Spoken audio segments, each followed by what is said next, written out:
it is damped oscillation. In previous lecture में बेटा आपको oscillation के बारे में बताया था कि oscillation कैसे होती है किसी भी बॉडी की। तो उसके बाद आपने एक एग्जांपल करनी है 10.1, आई होप सो का आपने वो कर ली होगी। तो बेटा डेफिनेशन सबसे पहले आपने damped oscillation करनी है, ठीक है ना। किसी भी सिस्टम की oscillation, ठीक है ना, the oscillation of a system in the presence of some resistive force, ठीक है ना। किसी भी जिस्म की बेटा oscillation हो रही होगी, किसी भी जिस्म के अंदर ऑसिलेशन हो रही हो किन की प्रेजेंस में, सब रेजिस्टिव फोर्स। अब रेजिस्टिव फोर्स क्या होती हैं, आपने 9th क्लास में बेटा एक टॉपिक पढ़ा होता है फ्रिक्शन। फ्रिक्शन से रिलेटेड आई होप सो के यू आर वेयर अवेयर हो गया आप इस चीज़ से कि रेजिस्टिव फोर्स क्या होती है, फोर्स ऑफ फ्रिक्शन क्या होती है। जो फोर्स ऑफ फ्रिक्शन होती है वो रेजिस्टिव फोर्स होती है, ठीक है ना। किसी भी जिस्म की ऑसिलेशन किसकी मौजूदगी में, हम रेजिस्टिव फोर्स की, तो उसको बेटा आप कहते हैं डैम्प्ड ऑसिलेशन। जो इसकी एप्लीकेशन है, एप्लीकेशन में बेटा आप ऑटोमोबाइल्स मोटरसाइकिल के शॉक देख लें, शॉक अब्जॉर्बर जो is the best application of the damped oscillation, ठीक है। जो आपकी मोटरसाइकिल होती है उसकी बाइक पे बेटा आगे भी शॉक लगे होते हैं, पीछे भी शॉक लगे होते हैं, जब आप जाम में से गुजरते हैं आपको जाम की तरह महसूस नहीं होता, ठीक है ना। क्यों होता है, क्योंकि वो उसके अंदर जो हेलिकल स्प्रिंग होता है वो ऑसिलेट करता है, किसके गिर्द करता है, अपने मीन पोजीशन के। और मीन पोजीशन के बारे में बेटा आपको बताया था जो कि वर्टिकली डाउनवर्ड कोई भी बॉडी हो, ये वाली जो उसकी पोजीशन होती है वो मीन पोजीशन होती है। जैसे सिंपल पेंडुलम का आपको बताया था, अगर आप उसको खींच के इधर ले जाते हैं उसकी कौन सी पोजीशन होती है, एक्सट्रीम पोजीशन होती है, ठीक है। ये मीन पोजीशन है, ये वाली एक्सट्रीम पोजीशन। अब डैम्प्ड ऑसिलेशन में बेटा आपकी ऑसिलेशन होती है वो किसकी गिर्द होती है, मीन पोजीशन की गिर्द होती है। और इसकी एप्लीकेशन आपने बेटा याद कर लेनी है कि ऑटोमोबाइल के अंदर जो शॉक अब्जॉर्बर होते हैं is the best example of the damped oscillation. अब अगर आप डिटेल में करेंगे बेटा, जो भी सिस्टम आजकल वर्क कर रहा है उसके अंदर कुछ ना कुछ रेजिस्टिव फोर्स लाजमी मौजूद होती है, उसके अंदर रेजिस्टिव फोर्स इनके फोर्स ऑफ फ्रिक्शन लाजमी तौर पे मौजूद होती है, जो कि उस सिस्टम को स्लो डाउन करने में अपना काम, अपना करेक्टर पे कर रही होती है, ठीक है ना। तो यानी कि अगर आप पंखा चल रहा है विद पैसेज ऑफ टाइम वो रुक जाएगा, ठीक। कोई बॉल आपने फेंक दी है विद पैसेज ऑफ वो भी रुक जाएगी। अब वो क्यों, सब चीज़ें एक बार चलते चलते उनकी मैकेनिकल एनर्जी जो होती है वो जीरो हो जाती है। क्यों होती है, वो इसी वजह से होती है क्योंकि उसकी जो फोर्सेस उसके ऊपर जो उसकी वेलोसिटी इसलिए होती है क्योंकि उसके ऊपर बहुत सारी फोर्स रिएक्ट कर रही होती हैं, फ्रिक्शंस फोर्स उसके ऊपर रिएक्ट कर रही है। Is it clear. अच्छा बेटा, इसके बाद हमारा नेक्स्ट टॉपिक है waves. This is the most important topic of this chapter. जो वेव्स है बेटा ये आपका लॉन्ग क्वेश्चन, जो डैम्प्ड ऑसिलेशन है तो सिर्फ शॉर्ट क्वेश्चन के पॉइंट ऑफ व्यू से आपसे करना है, शॉर्ट क्वेश्चन के पॉइंट ऑफ व्यू से आपने सिर्फ करना है, ठीक है ना। और एमसीक्यू इसमें से यही आता होता है कि वो आपसे पूछ लेते हैं जी जो ऑसिलेशन होती है किसी भी सिस्टम की, जो ऑसिलेशन होती है किन की मौजूदगी में होती है, आपने सिर्फ याद करना है कि रेजिस्टिव फोर्स की मौजूदगी में, बस। ये एमसीक्यूज है और ये शॉर्ट क्वेश्चन है, इसके अलावा नथिंग एल्स टू डू, कुछ भी नहीं करना।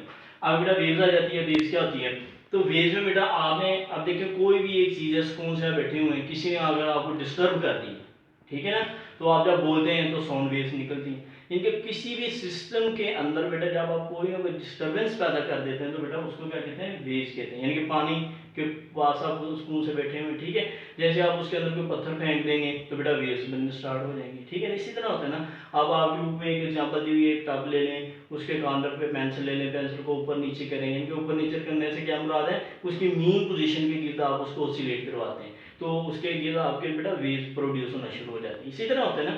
तो बेटा वेव्स क्या होती है, wave is the disturbance in the medium which produce an vibratory motion about it's mean position in equal interval of time. यानी कि जो उसका टाइम का इंटरवल होता है सब वेव्स का सेम होता है। यानी कि आपने पत्थर फेंका, सबसे पहले जो वेव्स निकली है वो ऐसा ऐसा बड़ी होती होती एंड पे चली जाएगी, दूसरी, सेकेंडली, थर्डली, लेकिन तीनों का जो टाइम पीरियड होगा वो in equal interval of time, दोनों तीनों जो यानी कि जितनी भी वेव्स प्रोड्यूस होंगी उनके जो टाइम होगा वो इक्वल होगा। आगे बेटा हम डिस्कस करेंगे इसकी टाइप्स। इसकी दो मेजर टाइप्स होती हैं, एक मैकेनिकल वेव्स होती हैं और एक इलेक्ट्रोमैग्नेटिक वेव्स होती हैं।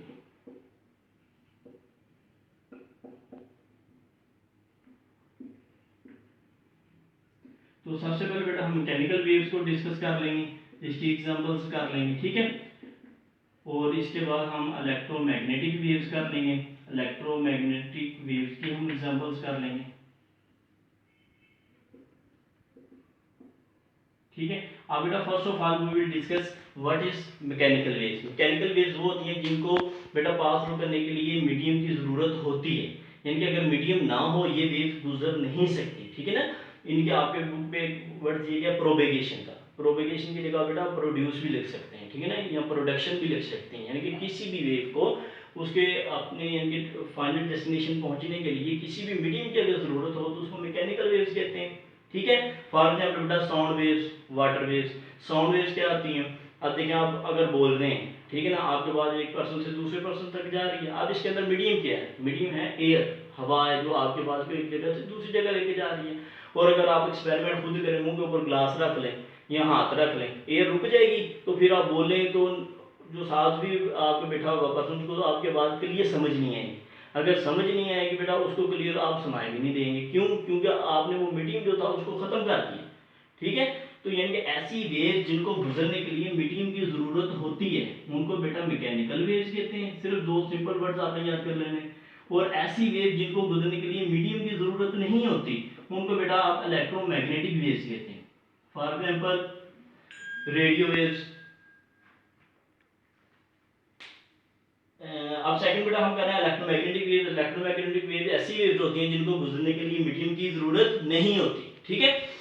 अब इनकी एग्जाम्पल में आपको क्या पढ़ेंगे, रेडियो वेव्स होगी, एक्स रेज होगी। अब रेडियो वेव्स आप बेटा आप मोबाइल फ़ोन यूज़ कर रहे हैं, कितनी सारी, तो आप बेटा मोबाइल फ़ोन यूज़ करते हैं उसके अंदर कोई भी आप वेव्स आपको नज़र नहीं आ रही होती, क्योंकि उनको गुजरने के लिए किसी मीडियम की ज़रूरत नहीं होती। आप एक्सरे वगैरह करवाने जाते हैं तो उसमें भी आपको ज़रूरत नहीं होती। अब आपने बेटा वेव्स की मेजर टू टाइप्स पढ़ी थी, अब मैं दोबारा रिवाइज करवा रहा हूँ, मैकेनिकल वेव्स और इलेक्ट्रोमैग्नेटिक वेव्स। अब मैकेनिकल वेव्स ऐसी वेव्स थी जिनको गुजरने के लिए मीडियम की ज़रूरत थी, यानी कि विच नीड टू मीडियम। और बेटा जो इलेक्ट्रोमैग्नेटिक वेव्स ऐसी वेव होती हैं जिनको गुजरने के लिए मीडियम की ज़रूरत बिल्कुल नहीं होती, ठीक है, उनको इलेक्ट्रोमैग्नेटिक वेव्स कहते हैं। इनके साथ साथ एक एग्जाम्पल कर लेंगे, चलो। अच्छा बेटा अभी हमने पढ़ा था कि वेव्स की टू टाइप्स होती हैं, एक मैकेनिकल वेव्स होती हैं, एक इलेक्ट्रोमैग्नेटिक वेव्स होती हैं। Now we will discuss mechanical waves. सिर्फ आपकी बुक के अंदर बेटा मैकेनिकल वेव्स को डिस्कस किया गया है और ये लॉन्ग क्वेश्चन आता होता है पेपर में भी, बोर्ड में, ठीक है। तो इसको लॉन्ग क्वेश्चन के पॉइंट ऑफ व्यू से तैयार करना है, किस तरह करना है, शॉर्ट, बिल्कुल शॉर्ट हो और आपने बेटा टू द पॉइंट लिखा होना चाहिए, ठीक है ना, ज़्यादा चीज़ें अपने पास नहीं इसमें ऐड करनी, मेन पॉइंट जो आपको बताऊंगा आपने बेटा वो राइट ऑन कर लें, ठीक है। मैकेनिकल वेव बेटा सबसे पहले आपने मैकेनिकल वेव्स की डेफिनेशन करनी है, यानी कि ऐसी वेव जिनको गुजरने के लिए मीडियम की ज़रूरत होती है उनको मैकेनिकल वेव्स कहते हैं। फॉर एग्जांपल बेटा आपने sound waves, water waves, etc जो भी आप लेते हैं, ठीक है। उसके बाद आपने लिखने दे रहा था टू टाइप्स, इसकी बेटा टू टाइप्स होती हैं, एक लॉन्गिट्यूडनल वेव्स होती हैं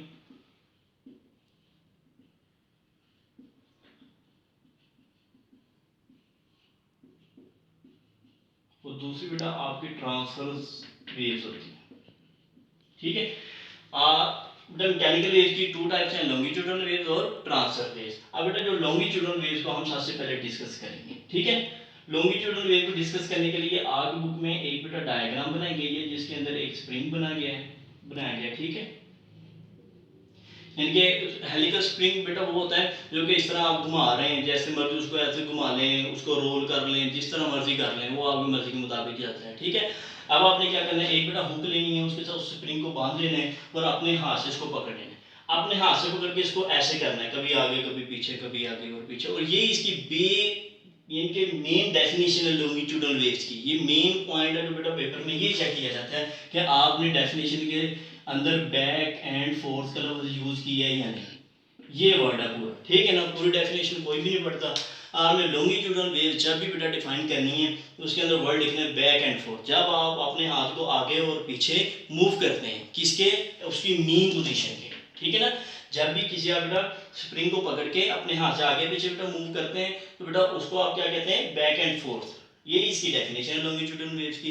तो जब भी बेटा आप किसी भी हेलिकल स्प्रिंग को पकड़ लेते हैं, किसी भी उसके जो पार्टिकल्स होते हैं उसके बेटा कुछ आगे होते हैं, कोई पीछे होते हैं, इस तरह ना बेटा कहीं इकट्ठे हो जाते हैं, कहीं स्पेस आ जाती है, कहीं इकट्ठे हो जाते हैं, कहीं वो सेपरेट पार्ट हो जाती है, ठीक है।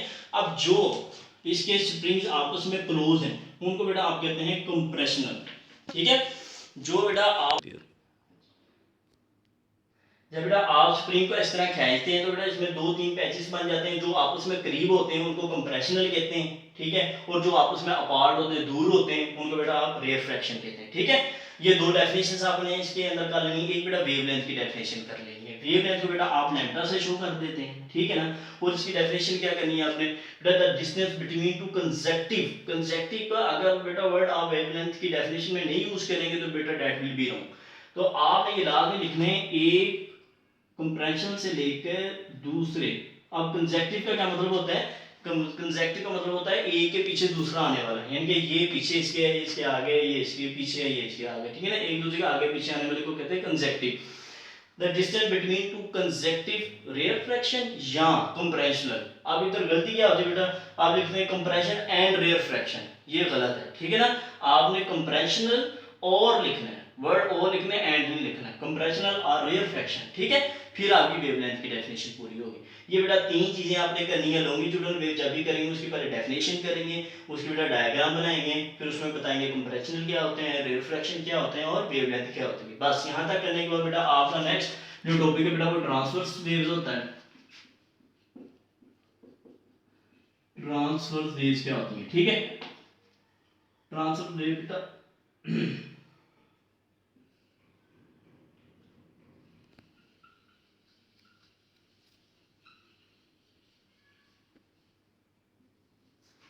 अच्छा बेटा ट्रांसवर्स वेव्स वो होती हैं जिनको आप परपेंडिकुलर इस तरह, पहले आपको मैंने बताया था कि आगे पीछे हाथ को करना है, इसमें लॉन्गिट्यूडल वेव्स हैं। अब ट्रांसवर्स वेव्स में क्या होता है, वही स्प्रिंग है आपके पास, वही हुक है, लेकिन स्प्रिंग को खींचने की, उसको बताने की आपकी जो स्टाइल वो चेंज हो गया। आपने हाथ को इस तरह करना है, जब आप हाथ को इस तरह करेंगे ना तो बेटा उसके अंदर ये वाली वेव्स पैदा हो जाएंगी, ठीक है ना। अब क्या होगा, अब जो इसके सेंटर में ये आपकी मीन पोजीशन है, ठीक है ना, ये मीन पोजीशन आपने लगा लेनी है।